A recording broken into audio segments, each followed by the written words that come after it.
the Messianics podcast, a podcast about all things Messianic Judaism.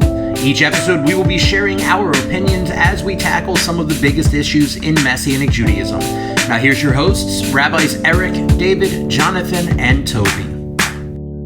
Hey guys, thanks for joining us for another episode, and yet again on this episode, Rabbi Eric is not in-house with us as we are recording this. He will be in the next day or two from this recording, traveling back from Ukraine, so keep him and Dr. Seif prayer as they're finishing up the conference in Ukraine and making their way back to the States. But aside from that, actually, I guess by the time you're listening to this, they'll already be back, barring problems. But but aside from that, we actually wanted to dive into a conversation that I don't know we've really ever had on this show, but I think it's very important for us to have, and that is the idea of, and I think where it's going to go is going to be so much farther than this description, but the idea of having mutually beneficial relationships between Messianic Judaism and the greater church. A lot of times we have this mentality in Messianic Judaism that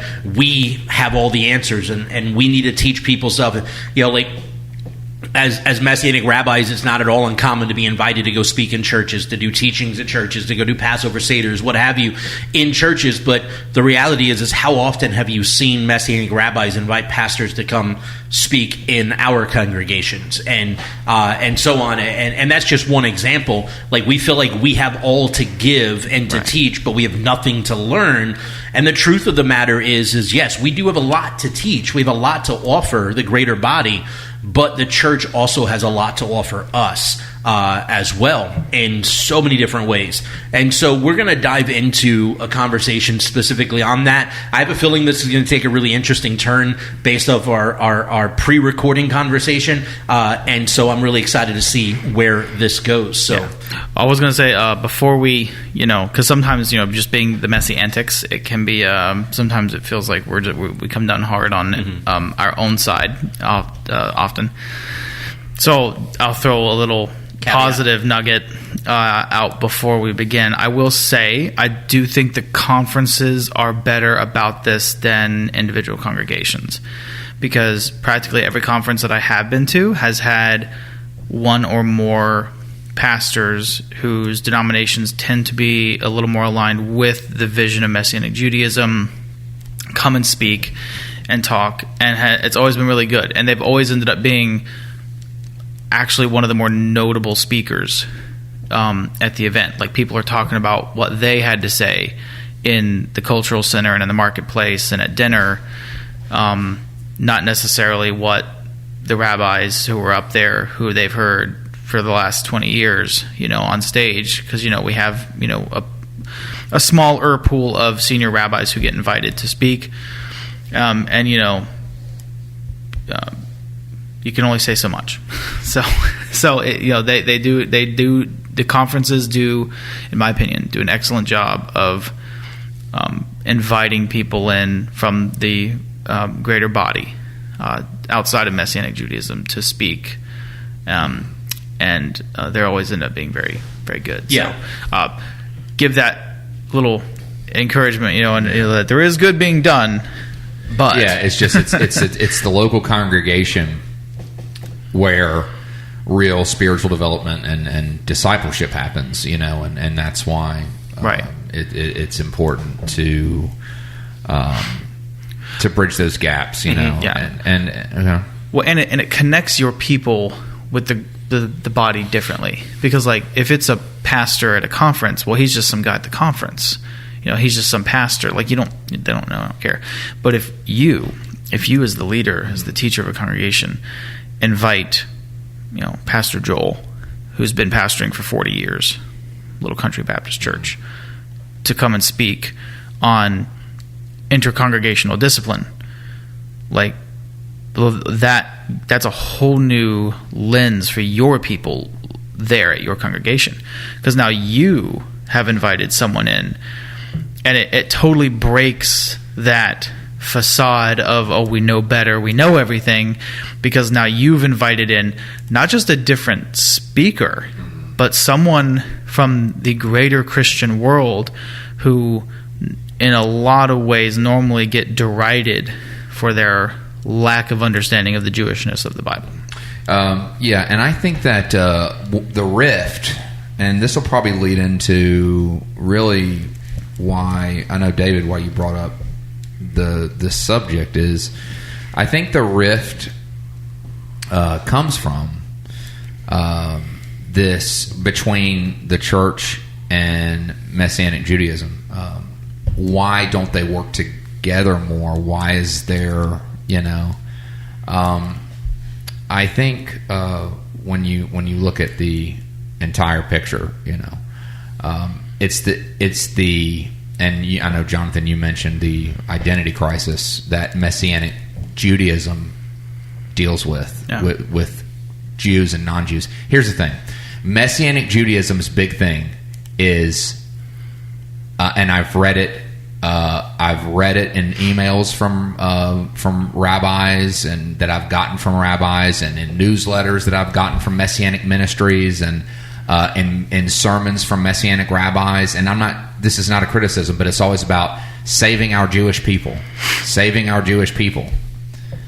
And so it's a main mission of Messianic Judaism to be a part of to be the tip of the spear of this Jewish revival that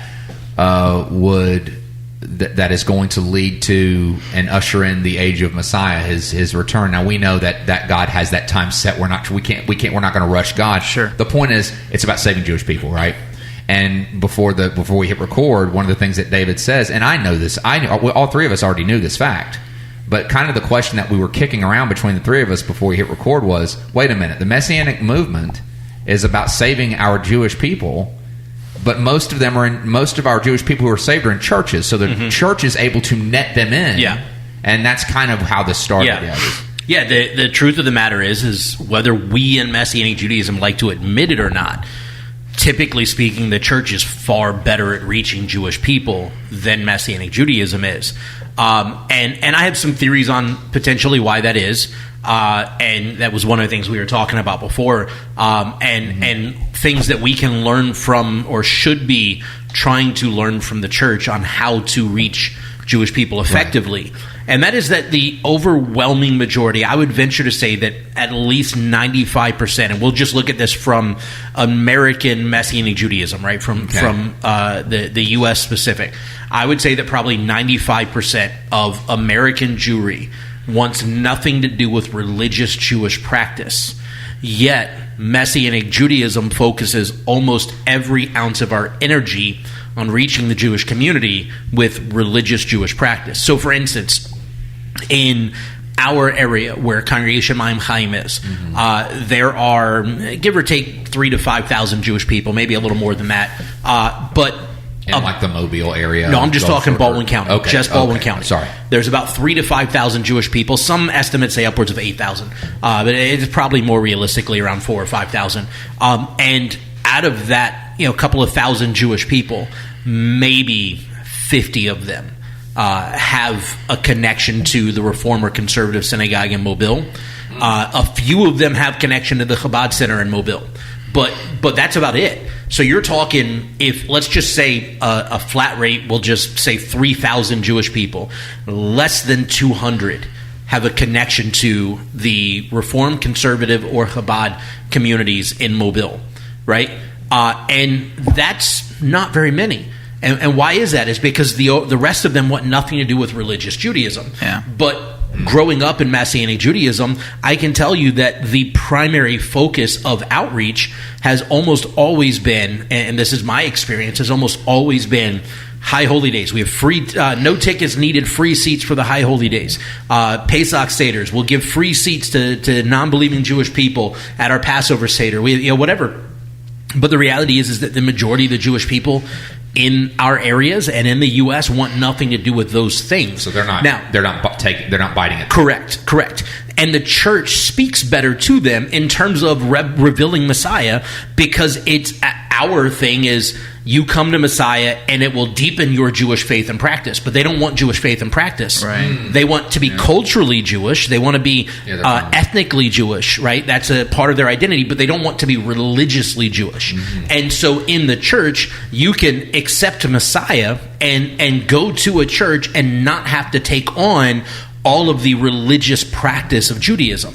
But Messianic Judaism is focused on the religious practice of Judaism, right? And so I think part of our problem is that most of what we do is tailored to less than 5% of the Jewish community total, and they're perfectly comfortable where they are. Right. And are not going to be as... Now, that's not to say that they won't come to Messianic Judaism. It's not to say that they won't have conversations with us, but you're going to have a harder time presenting the gospel to more religious Jews. And I mean, that is what it is. And I'm not saying that we need to change what we do or how we do it in terms of our community life, in terms of our congregational experience, but in terms of our outreach effort to the Jewish community, we 100% have to find new strategies because what we're doing isn't working. Yeah, well, because and I just want to add this detail, and I think it just makes the argument. It's kind of like I'm not being devil's advocate or saying to be fair. I'm saying, I mean, I've driven down streets in America where there's 3 churches on the street, church across the street from each other, and I'm not knocking that.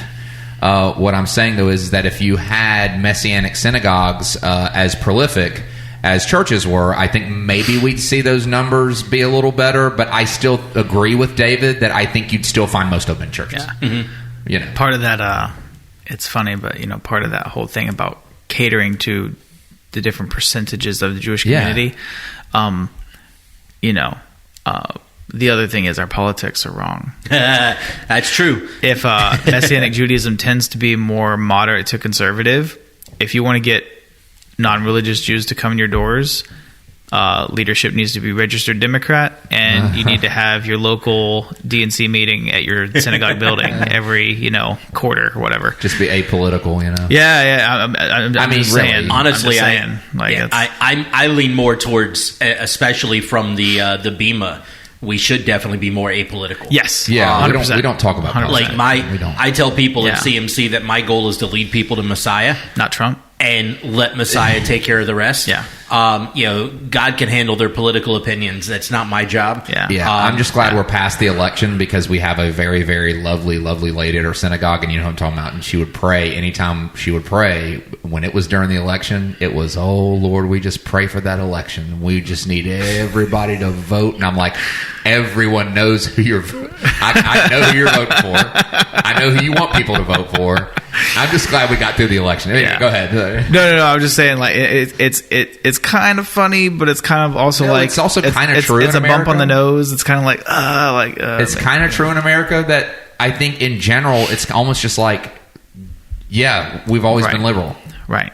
So what do churches do different? What's the big different thing that churches do? In terms of outreach, that things that are actually reaching Jewish people, I honestly don't know that I have the answer to that. Yeah. And I think that's why this whole conversation was rooted in the idea of mutually beneficial relationships with the church. But I will say this, that there are some things that we need to do differently. Sure. And so, for instance, I think if we're going to take our communal life and use any aspect of that with a focus on outreach, it needs to be culturally Jewish experiences, not religiously Jewish. So Purim and Hanukkah and so on, those kind of things, socially Jewish things like Yom HaTzmaut and so on. If we're going to do outreach efforts, it doesn't need to be a, hey, let me invite you to my synagogue. It needs to be a, let's be out in the community doing things where people are hearing and interacting in that manner. And I want to say this, again, it's kind of funny about politics, because we the conservatives typically accuse the left of being very virtue signaling. That's a problem in Messianic Judaism too, and I think that's where the church, and not all, but most of the time, we tend to virtue signal every little thing. So whereas a lot of churches, again, not all, but a lot of them don't have that problem with just doing outreach. So church is like, hey, trunk or treat, Halloween. If someone were to bring that up at a Messianic synagogue, it would just be virtue signaling all over the place of like, oh, well, Halloween because is this, pagan this, out of that, blah, blah, blah, blah, blah. And, and it would just be everyone stomping on each other to say, why it's wrong, why we should do it. And I'm not saying we should, but that's so we tried to do an outreach thing that got absolutely shut down. Whereas the church is just like, hey, kids want to wear Superman costume and get candy out of trunks. It's a safe event for families. Let's do it. And guess what? Every season, parking lots packed. That's so true. And you get people who don't even go to that church, who show up. I know. I was one of them 1 year. We showed up and I was like, I didn't go to this church, but. And that's where people like that, they're Jewish, they're non-religious, they haven't been in synagogue since they were a kid or church at all. And now they're at this thing where suddenly they're surrounded by, folks who are just doing a family event, and maybe they're married, have 1 or 2 kids. That's why they're there, bringing their kids to do this thing. And it's like, hey, this was kind of nice. Like maybe we should, no one judged us. No one had any reservations about coming up and saying hey to us and just embracing us as who we are to show up this thing. Maybe we should show back up and see what they have to say. I think he makes a good point because in our Messianic Jewish arena bubble, and I'm not saying it's bad, but it's easy because it's all we interact with. And what I mean by that is, so I work with David. He loves his Judaism. It's like important to him. It's important to Eric. It's, the Jewish people I know in the movement, their Judaism is important to him. So we are constantly interacting with people who are in Messianic Judaism because, yes, the most important thing is Messiah, but also their Judaism matters. I think it's important to consider that there are some Jewish people out there, because I remember years ago I met a kid at a church and he was Jewish, because I was doing an internship at this church at their Christian school. It was when I was getting my teaching degree, and one of the students, I told the students I went to a synagogue, Messianic synagogue, and they said, "Oh, you need to meet this kid. He's Jewish." And a kid comes up to me and goes, "Yeah, I'm Jewish." I said, "Oh, really?" I said, "Have you ever went to a synagogue?" He goes, "No, it's just not really, There are Jewish people out there that are kind of like, yeah, I'm Jewish. And they see it as like, I'm like any other race. Yeah. Like there are some people like being Indian. We love being Indian. And they do the meals and they do the food. And some of them are like, yeah, I'm Indian, but I don't care. Like the show Parks and Recreation. Tom Halford. He's Indian. He goes, he's Indian, but he was born in America. He only went to India once, and he spent the entire time inside playing video games. He knows nothing about India.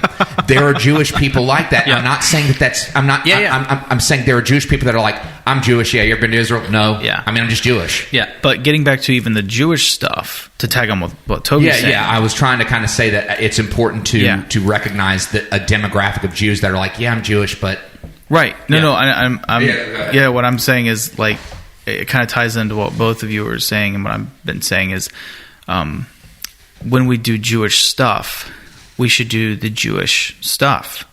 So, example, when we do Purim, don't virtue signal like, all costumes have to be biblical only. Yeah. Like Purim in the Jewish world is you dress in a costume. Yeah, it's about a disguise. Doesn't have to be biblical. Now it should be family friendly. But like, it can be Spider-Man. Let people wear what they want. A kid can be Spider-Man. Come and do. Yeah, a kid can be. Kid wants to be Spider-Man. Let him be Spider-Man. Whatever. Who cares? Yeah. Come and celebrate that. Read the Megillah. Boo and awe and cheer, and then have Hamantashen afterwards. That's what someone who's just looking for a cultural outlet for their Jewishness, that's what they're looking for. If they show up to an event and they're like, oh yeah, sorry, biblical costumes only, and we're not doing any of the additional party stuff, like there's nothing wrong with having a good time, as long as it stays appropriate. But we tend to not just virtue signal a lot of stuff that the Christian world does, but we tend to virtue signal the stuff even the Jewish world does, to the extent where it drives away a lot of those undecided, people. But there are some Jewish people that I think are like, they go to the church because they're like, yeah, I'm just any other person here. Yeah. And all I need is Jesus, and that's fine. Yeah. But it's like, at the same time, do I think they should rediscover. Yeah. I do, but I think some of them are like, hey, I'm fine. And here's the reality of it, and this kind of, I think, piggybacks on what you're saying is, and by the way, I'm going to preface this by saying I am not recommending sheep stealing. All right? That's not what I'm saying here. Don't take it that way. But now that I've said that, let me tell you how to sheep steal. No, I'm joking. With all due respect. Yeah, sorry. Coaching. But no, the reality is like Rabbi Toby was just saying, there are a lot of Jewish people that the extent of their Judaism is their ethnicity. Right. That's it. Yeah. But they're very comfortable in churches because they found their Messiah there. They didn't know Judaism beforehand. They had no real religious or cultural relationship to their Jewish heritage. But they found Messiah in a church, and they're comfortable there, and it fits in where they already were. Yeah. And many of them have zero clues that Messianic Judaism exists. Yeah, it's even a thing. And because of the fact that in the Messianic world, we live in our own little sphere, and we don't really interact that much with the rest of the body, and we do our thing and whatever, they don't find out that we exist. Right? We may get invited to come teach at a church here and there or whatever and all that. But when we actually have legitimate relationships with churches in the area and we're mutually beneficial to each other, we're not just only showing up because we were invited to teach and that's it. Right. We're not trying to correct them. We're not trying to. All of a sudden, there's an avenue of people being aware of something they weren't aware of before. Right. And yes, you get people like I have. We've got a number of people in our congregation in our synagogue who have come that are not Jewish, who have come because of teachings and stuff that I did at local churches. But also, when you go to places like that, you also have Jewish believers who have never interacted with Messianic Judaism, and they'll walk up and start asking questions, and so on. And if you invite, one of my favorite stories, and this is, and I don't remember exact numbers. It's been a few years since he and I talked about it, so I'm going to just kind of snowball some numbers as guesses. But Rabbi Jake Rosenberg, who is the rabbi of Adat Hatikva in Chicago, technically in Deerfield, Illinois, in the Chicago suburbs. One of my favorite people in the world. He's a very close friend of mine. His father is the rabbi that I served under in New York, and so on, and what have you. But I truly see Jake Rosenberg as a phenomenal visionary within Messianic Judaism. One of the things that they started doing a few years ago was they because of this conversation, they recognized wholeheartedly that the church is better at reaching Jewish people. Not only that, but Romans says the nations are to reach Jewish people, right? The nations in the body of Messiah are supposed to reach Jewish people. And so they had the realization, if we want Jewish people to come, for instance, to Rosh Hashanah Yom Kippur, maybe we should involve churches in it, right? And so they started building relationships with churches in the area where they did massive High Holy Day services together. And they would have a cantoral choir made up of singers, choir singers from churches, from the synagogue, from whatever that were there. And they would put on this huge High Holy Day service with liturgy, but it's this fully involved thing of all of the nations coming together. And what ended up happening was you had Christians who were coming to Rosh Hashanah and Yom Kippur at this Messianic synagogue, and they would go to their Jewish neighbors, their Jewish friends, their Jewish family, their Jewish coworkers, and go, "Yo, I'm going to this Rosh Hashanah service. I know nothing about it. I've never been to one, but would you come with me and help me understand it, explain what's going on, what have you?" And they're inviting people to come and join them for this big Rosh Hashanah event, this big Yom Kippur event. And Jewish people are coming in.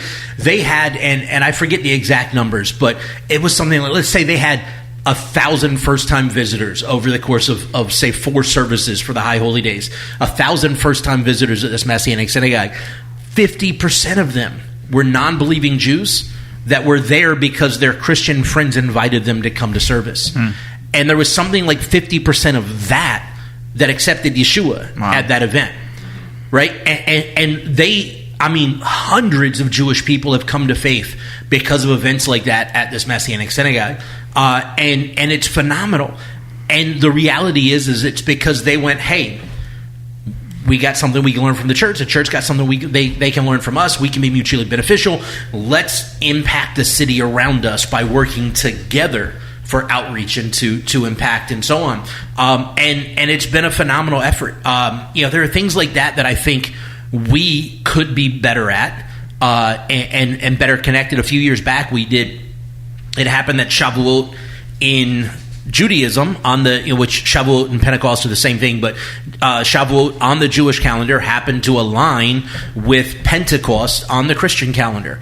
And so when that happened, we set aside, we didn't do our own Shavuot service at our building. Right. Instead, we partnered with a bunch of churches in the area and did a massive joint Shavuot Pentecost service at the Civic Center and had hundreds of people come out. We had 5 or 6 churches involved. We had a bunch of other churches represented that were there. We had hundreds. I think there were like 500 or 600 people that were at the Civic Center for this service. It was powerful. It was beautiful. The Spirit of God moved. We had non-believing Jewish people that came to see what was happening and so on. But it was because we worked together with the greater body of Messiah. Like Messianic Judaism, we tend to promote unity verbally, but we tend to actively promote segregating from the rest of the body. And I think that can be problematic too, because like I said, I think we talked about it in the last episode, is the reality that the Jewish world knows that when we say Yeshua, we're talking about Jesus. Yeah. Right? And so they know that when we say we believe in Yeshua, that really means we agree with the church about who Yeshua is. And so we want to separate ourselves, segregate, or we're other than. We're a part of, but we're also other than, when it doesn't matter to the Jewish community. Right. To the Jewish community, a Messianic synagogue is just another church. Yeah, you're not going to be. You can't make friends with them. Yeah, because of him. Yeah, we recognize that we're not, quote unquote, just another church. But to the people we want to see come to faith, that we want to lead to Messiah, they see us as just another church. Right. So while yes, we do things different than the church does, that doesn't mean that we are different. We should be mutually beneficial to each other. And actually, this is where I think this is where Jewish believers, this is where they kind of will separate into churches themselves sometimes, is because in order to attract the non-Jewish world, we will downplay elements of Messiah. So, and not just downplay you're really hitting a big issue but there. we won't mention it as much. We won't mention him as much as the Torah, or as just, we won't talk about him so much as we don't talk about his divinity, him as God as much. We don't talk. We'll mention God kind of in like a vague sense of the word. We sneak the Gospels into yeah. It's like, oh, by the way, this is part of the reading. Yeah. It's like, and so it's doubly bad. It's not just bad because we're doing it, and it's wrong to do that. And I'm speaking like colloquially here, not like we as Bradam, my camera doing it. But no, I know what you mean. It's the same way that I say, I can't, as a Messianic Jew, I can't separate myself from the Jewish world or the Christian world. I'm a part of both. Right. Yeah. Because non-believing Jewish people who visit, they see right through that. And they're like, bro, you're just trying to deceive me. You're just not saying Jesus enough. And thinking like I'm going to get on board with this because you're not saying Jesus. We're accused of being wolf in sheep's clothing. Exactly. And then we act like wolf in sheep's and we clothing. act, yes. And then the Jewish believers, the people who become believers, may be at a mission or at a street or a revival, and they're like, oh man, I should plug in the Messianic Jewish community. And then they come to Messianic Synagogue and they're like, they mentioned Christ like twice. I'm going to the church because I can actually worship him in fullness there, and which is incredibly sad.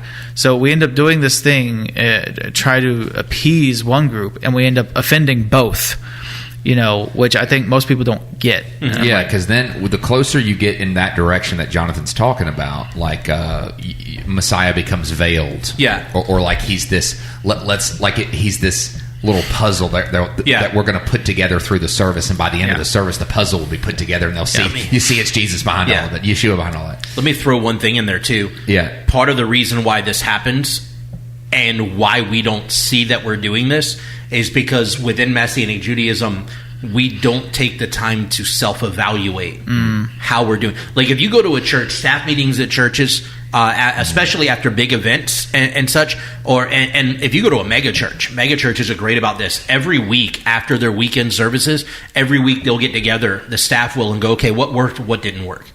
What did we do well? What did we fail at? What can we improve? What, and we don't generally do that. In Messianic Judaism, we go, we do everything perfect already. Why do we need to change anything? This is great. This is but we need to what works, what doesn't work.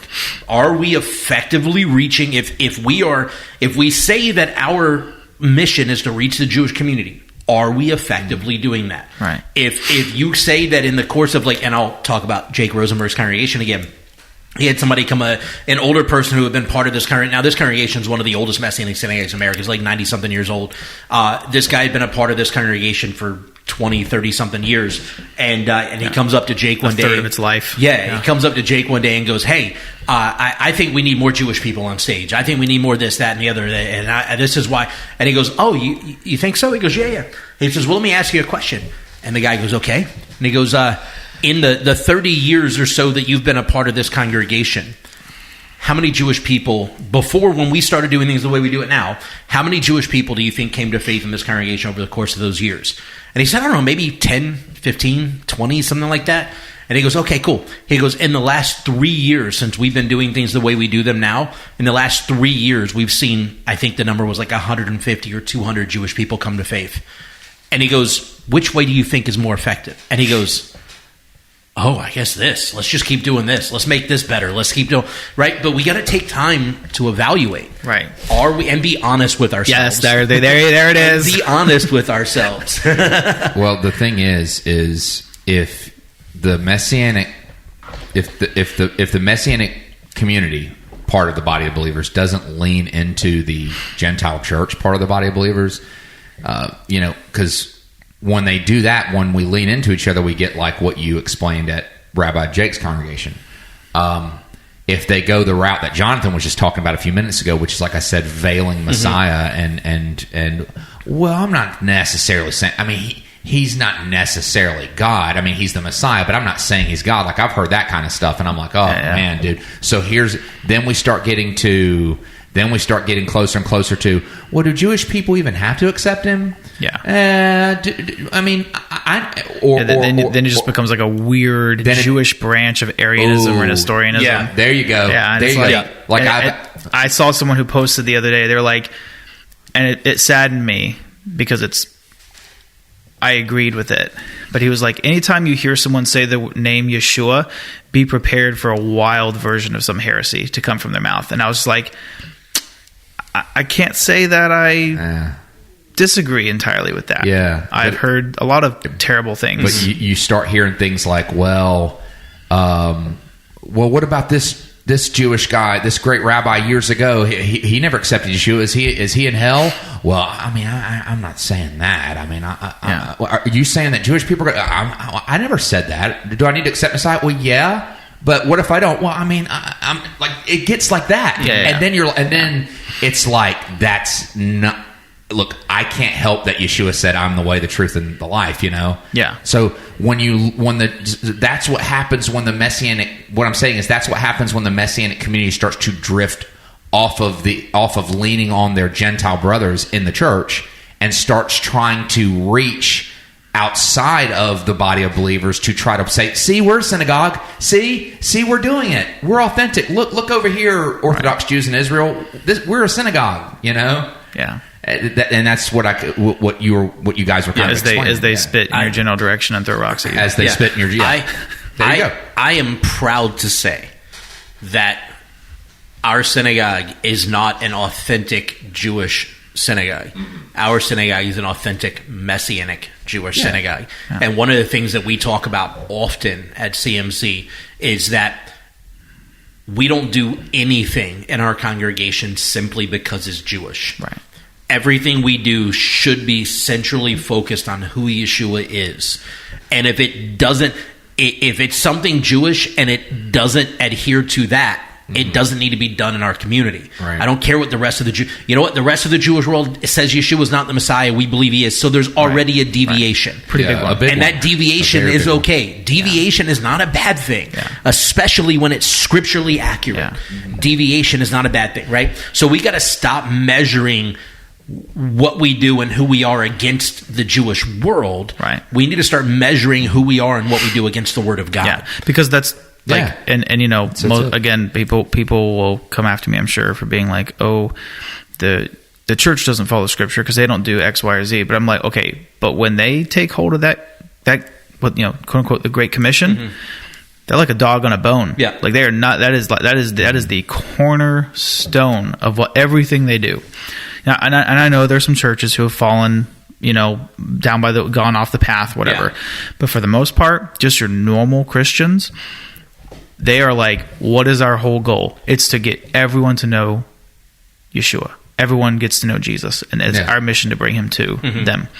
And everything they do is based on that. And that's why they're like, are we gonna, like, obviously, you know, they have standards, they have lines they're not going to cross, but they don't virtue signal and cherry pick and pick apart every little thing that someone's like, hey, we could do something during Halloween. So I'm like, I can't believe you would suggest we do something around that time. Yeah. And again, I'm not suggesting we do stuff like that. Yeah. I'm just saying we have. But also, we shouldn't just outright disregard it. Right. We have to stop ripping everything that could be helpful in actually doing our mission. This was a conversation my dad and I had years ago when I was real young. I was probably in, I don't know, 4th grade, something like 4th, 5th grade.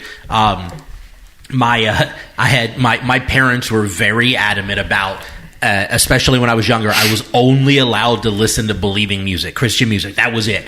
And they were uptight about it. And what was funny was there was this one time that somebody had given me. Do you remember Carmen? Right? Oh, yeah. Do you remember the Carmen Riot album where it was like his weird my wife hip hop attempt thing? My mother-in-law was really good friends with him. Yeah. So somebody had given me a CD, the Carmen Riot CD. Oh yeah. And I was listening to it. My parents got ticked because it was rap. And that's not, you know, that's not godly, and he's literally everything he's talking about is Jesus. Like, what do you mean it's not? Right. Yeah, I love rock, and I had there was this when I was in high school. I went to this. There was our synagogue was part of a group of congregations that had rented out this old movie theater building, and so there was this one church that. They were the primary lessees. They had the biggest unit. Their name was on the paper. And then we rented one of the screen rooms, and another church rented one, and whatever. Well, this one church was a vineyard church, and they had this concert for this Christian punk group called 710 Split. And I went, listened to it. There were like all of 8 of us in the room. It was kind of disappointing. But it was a good time. But it was fun. It was a great time. And I bought one of their CDs just to be nice, whatever. And I'm listening to it. My parents were livid. Like, this is not... And I talked to my dad. I was like, look, here's the thing for me. Messianic Judaism, we are representing Messiah in a way that others don't. We are... in essence, I mean, it's a little bit different because it's a revival of what the body originally was. But aside from that, we are making the gospel accessible to the Jewish community. In the same sense, Christian rock groups, Christian rap, you know, whatever, they're taking the gospel and making it accessible to people that otherwise wouldn't hear it, right? I think about like bands like POD. I love POD. Bands like POD who played their Christian bands, played their music at Family Values Tour and Ozfest and all this kind of stuff. And there were Christians that were in an uproar because how could you possibly call yourself a Christian? You're showing up at this concert. But they got up there and preached the gospel to a crowd that none of the churches complaining about them would ever do or ever have the opportunity to do, right? And my dad and I had this big argument. Now he sees a little more what I'm saying, but and it's not to compare necessarily Messianic Judaism to Christian rap or Christian rock or whatever, but ultimately we are bringing the gospel in a culturally relevant way to a community that otherwise would not be reached with the gospel, right? That's our goal, or at least our thought process. Right. Yeah, because the gospel can speak for itself. Exactly. And so if Messianic Judaism is what we are, And we are. Why are we railing against stuff? Like, I don't like Halloween. I don't celebrate Halloween. I don't let my kids celebrate Halloween. But I can see what Jonathan is saying. Like, there's not necessarily, why does there have to be something wrong with taking something, not doing it in a worldly fashion so much, but taking something that is worldly, the date, not the how you celebrate it, but the date. Do we just disregard that date? Do we just sit at home and twiddle our thumbs because God forbid that anybody does anything on October 31st? Yeah. Or do we go, October 31st, everybody's focused on darkness and evil and whatever. Let's bring some light out there. Yeah. Like, why is that a problem? Why does that have to be? And so we have opportunities as a Messianic Judaism. We have opportunities to learn from what the church does. The church is good at how they reach. Because, again, like we said at the beginning, churches are great at reaching Jewish people. Yeah. Messianic Judaism thinks we are. Yeah. They're actually good at it. They want to be. Mm-hmm. How can we learn from what they're doing and effectively implement those things in our communities so that we too can be good at reaching the Jewish community? It has to be less of a focus on how can we be more Jewish? How can we, or even in the movement, being insular in the sense that, like, having things. I'm not saying these things are bad in themselves to have a youth retreat or a youth summit or some kind of but there's too much of that going on, and the focus just this is to help them understand their Judaism more and their Jewish identity. I'm like, how about, like you said, a focus? You can still have that can exist in the same space as sharing the gospel. Sharing the gospel. And that's what you really do need more of, because we talk about how over history, and I think it was you that said the other day, David, I don't know when you said it, but you talked about it, but you said that Judaism is considered a closed religion. Mm-hmm. Right? Messianic Judaism isn't completely closed, but it has that tendency. It has those. We act that way. Yeah, we act that way. Yeah. It's like we're not closed, but we only have one way in and one way out, kind of type thing. Yeah. Whereas the church is really good at being like, come on, or we're coming to get you. It's just that there is that. Well, there is too, and this sometimes just this. There are always going to be obstacles of time and money with some of these things, but but again, this goes back to, like, we have to be careful not to let our politics get in the way of things, because what tends to happen, and I say this as someone who tends to be fairly conservative, but conservatives oftentimes let things like the arts slide. Yeah. Whereas if you really, again, non-Jewish world tends to be a little more progressively, moderately left. Yes.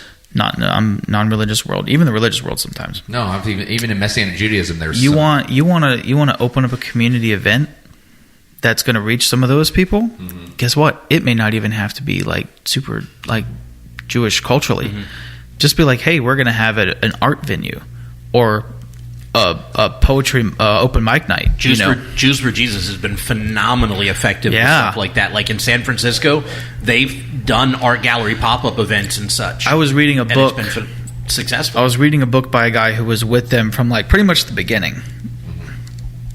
And they would go and do like open air, just like plays. Yeah. Just out in the streets. They would just put on it. There would be like 7 of them would get together and just kind of pick a corner, pick a strip, and just perform a place. And a lot of times it was like the gospel, like, the passion play, of the death, burial, and resurrection. But they were into it. They were really expressing the creativity of it. And again, I'm not saying you have to be like hippie woo woo or whatever, because I know some people are but you may attract some of those people if you're out there in the world. Those are the people that are going to be looking for that kind of stuff. But you may attract those people. What I'm saying is, and they need to hear the gospel too. And you know what? And you know what? Them hearing the gospel, they could receive the gospel in that moment, but they're not going to change overnight. Right. And I think we just don't want to be around all that and do that kind of work. Right. Yeah. And I'm going to stress this a little bit because I truly believe that this is vitally important for us to understand. one thing that's different between Messianic Judaism, or should be different, I think, between Messianic Judaism and like what we see in a lot of seeker-friendly churches, is that I don't believe that our weekly communal gathering, your Shabbat service, I don't believe that the Shabbat service, or if you're a church, Sunday morning worship service, I don't think that should be an outreach effort. No. That's where the community goes from milk to meat. Yeah. That's where you get into the real deep faith-driven stuff, the real deep biblically driven stuff. Now, that doesn't mean salvation can't occur in the weekly communal meetings, but I believe that salvations are supposed to occur out in the community, right? And we bring them in to, once they come to faith, right? We're bringing them into the community to learn more, to grow, to develop, to be begin their discipleship process.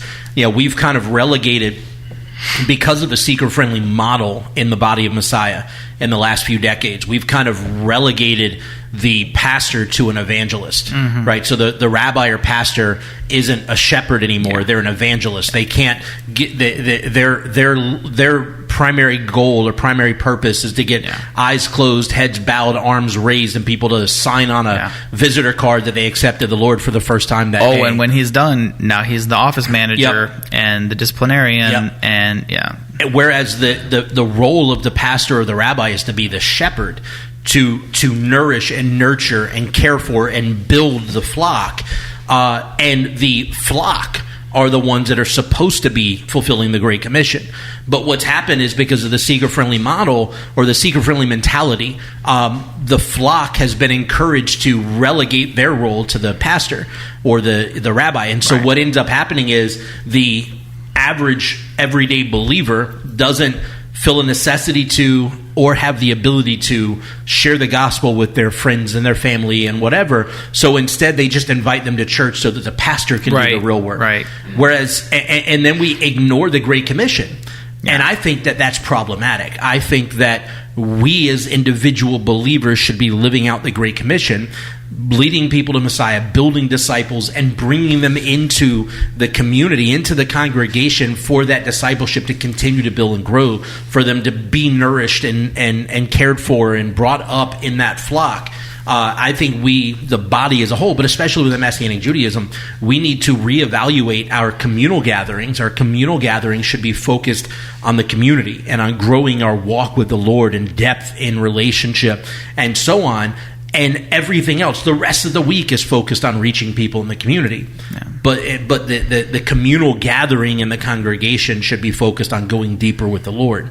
And we can spend more time in worship. This is one of the things that Messianic Judaism is really, in my opinion, really good at. So we're not in a hurry to get out the building. Right. Yeah. Right, you're here for a couple hours. Yeah, we want to go deep in worship. Right. The liturgy is powerful. Yeah. The music is powerful. And then we want to carry that into Oneg. Exactly. Yeah. And so, like at CMC, our service starts at 10:30, and we have a marketed start time to all of our events. But we don't generally market an end time, because I like, we have a ballpark of where we expect to end. Yeah. But I generally don't want to tell God when He's done. Yeah. Right. And so if something happens and God's moving and we need another hour, 2 hours, 3, let's go for it. Right. And what have you. But we usually run 2.5 hours, sometimes closer to 3 hours, depending on what's happening and what God's doing in our midst. And then when we get done with that, we have Oneg. And for another hour, hour and a half, 2 hours, sometimes longer, people are just there and schmoozing and fellowshipping, building relationships, encouraging one another. And then you have the crowd of people that just don't want to leave after that just want that time together, right? We're not in a hurry to get out of the building. Right. We're not in a hurry to get on to the next thing. And I think in the communal gathering, that needs to become a priority. I think that's something we have to offer the church.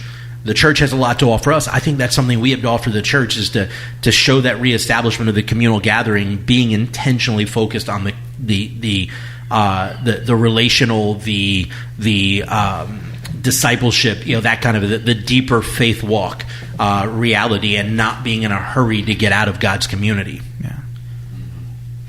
Yeah, and I think that the last thing I'm going to say before we wrap up is, I think that if you want to find some real solutions to this kind of thing, because the beginning question of this episode was, what are some ways the church and the Messianic Jewish community can be mutually beneficial? And it was in relation to this question. It was in relation to the fact, in light of the fact that so many Jewish believers are in churches. When we look at just the American church or the American Messianic synagogue, it's overwhelming. And I said that there's not as many Messianic Jewish synagogues out there as there are churches, and I think that's part of it. But I think in order to really find out, and I wouldn't even know where to begin, because I'm not like I know nothing about statistics, but you really would need to do a nationwide study. You would really need to do, and I would love to see that. You really need to do a nationwide study on Jews in synagogues and Jews in churches, right, and find out what they're thinking and find out why they're there. And you really need to get it from the horse's mouth. You need to say what there's Messianic synagogues, or what would you rather? Just that question right there. Would you rather do church or would you rather do a Messianic synagogue? Why? Boom. We would get so much. I would love to hear the answers to those questions from a wide range of American Jewish people. Just limiting it to America. I wouldn't know how you would even get us to start a study like that. But if you could get a study like that and get some good information, you could write a heck of an informative book on how to inform the future of the movement, on where to go. Yeah. You know what I'm saying? Yeah. I don't mean to say go so loud, but I'm saying you do a study, you write a book that says, look, because I have this, the numbers say this, the people say this, the Jewish people in churches are saying this. We need to listen. Messianic movement needs to listen to some of this. Yeah. If it's all about saving our Jewish people, and I know it is, but that's important. I think you need to get some real hard facts, because we don't like to just talk about the issues. We like to talk about solutions, and I think you really need, we would need some real hard facts, and do a study. I would love to see that. Yeah. I'd like to see what comes of it in the future as well. Because it's not just. There's empirical evidence. Some and anecdotal. Like, all of us know Jewish people who are not, and those are just at a handful of churches of the people that we know. So we know that number is going to be. Like, I know two personally. One through Rabbi Eric, Jewish people, who go to churches, and they, we have one guy who him and his wife. In the area? Yeah. Oh yeah. Okay. I go and I hang out with one of them regularly. Does he have a religious Jewish background? Messianic. Because I would love to know. Grew up Messianic. Okay. I would love to know what made him choose. And I think it kind of I think it actually has to do with kind of what I mentioned earlier. Was sort of that, like, I don't think he cared for the downplaying, whether intentional or not, of the role and who in the centrality of Christ, who Messiah is. And so they go to a church, and they come here occasionally. They'll come for like High Holy Days. They'll come for like Rosh They really love and their stuff. church. But they do, and they're very involved. And there's another. There's another guy who I actually went to college with, who's here, and he's Greek Orthodox. Like, he's they actively, and he grew up Orthodox. Like, he grew up in a household. His mom, they were Orthodox Jews. So, and I think there are lots of lessons to learn from the church. And I think, but to get there, we got to start asking questions. Yeah, and you have to talk to them. Yeah, you have to, if you're an up and coming, doesn't matter if you're a rabbi, but if you're a worship leader, if you're a Shabbat school teacher, talk to people who are doing what you're doing in the church. If you're a Shabbat school teacher, talk to Sunday school teachers. If you're a worship leader, talk to Christian worship leaders. Like, there needs to, you have to connect. Yeah, because something there, and we all know what it is. Something there is drawing them in, and I think if the Holy Spirit's bringing them there, then versus here, then we probably should ask ourselves, why?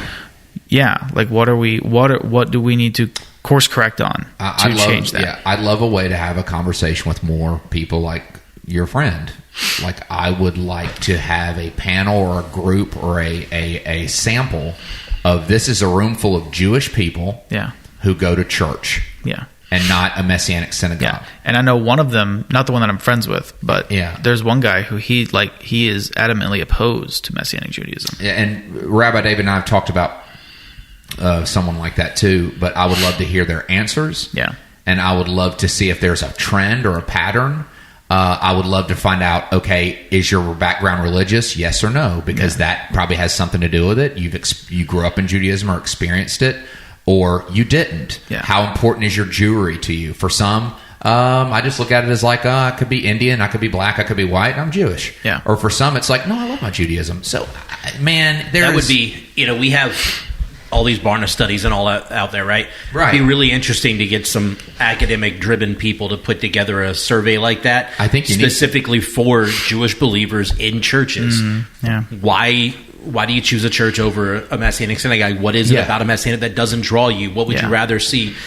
Because honestly, some of the reasons may be surface level that really... It could, that's like in our synagogue. That you can't do anything about. Yeah, it's like, and I'll say this, and then we can probably close out this episode. But in our congregation, we have a very intentional membership process, and part of that process is what we call a membership interview, which is really just a conversation to get to know the individual a little bit better, find out how they see themselves plugging into the service and ministry of the community, and so on.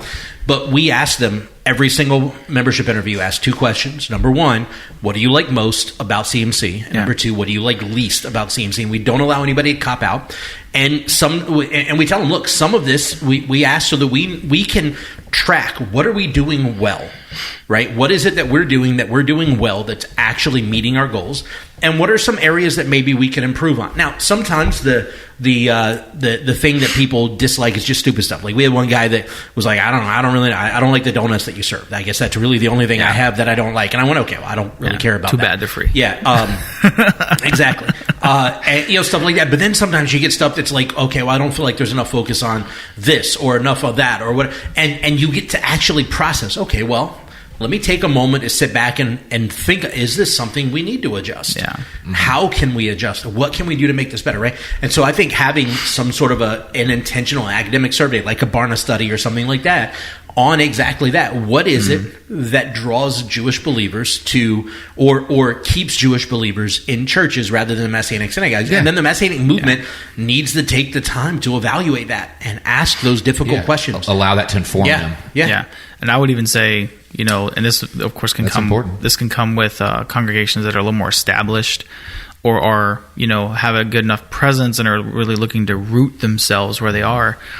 When you're establishing a board, like, invite local pastors, especially if their vision is like somewhat in line with Messianic Judaism, and they're a Jewish, like, there's a reasonable population of Jews in their pews. Like, I mean, I'm not saying that has to be the litmus test, but if you know, for example, that that's a fact, maybe ask them to be on your board, because clearly whatever they're doing is drawing them, and that would be I think that would be wonderful. I would certainly want someone on my board who was leading that successfully. Yeah, I'd love to know the percentage that either don't know Messianic Judaism exists, doesn't want anything to do with Jewish traditions, or maybe they believe, well, Jesus took care of that, I don't have to do it. I'd love to know the different reasons. And honestly, how many fall into those categories. If we're honest about it, there's probably stuff that Messianic Judaism has done or has said that caused offense and made them not want anything to do with, like Jonathan was saying, the sometimes Messianic Judaism lowers the centrality of important theological realities about Messiah, the deity of Yeshua, and so on. And if that's not an important factor in the congregation, but it is to the individual, which it should be. Should be. Then that's going to be something. And all it takes is a bad experience with one congregation, one Messianic synagogue. Yeah. And that's now branded by that person as every Messianic synagogue. Yeah, that's true. So with that said, we will probably revisit this conversation at some point, because I think it's a living, breathing conversation that needs to continue. We appreciate you for joining us. We hope that this was a blessing to you. Share your thoughts and comments with us, and we will see you next time. Thank you for listening to the Messianics podcast. Make sure to subscribe so you can be notified every time we drop a new episode. And be sure to follow and interact with us on social media at Messianics Podcast.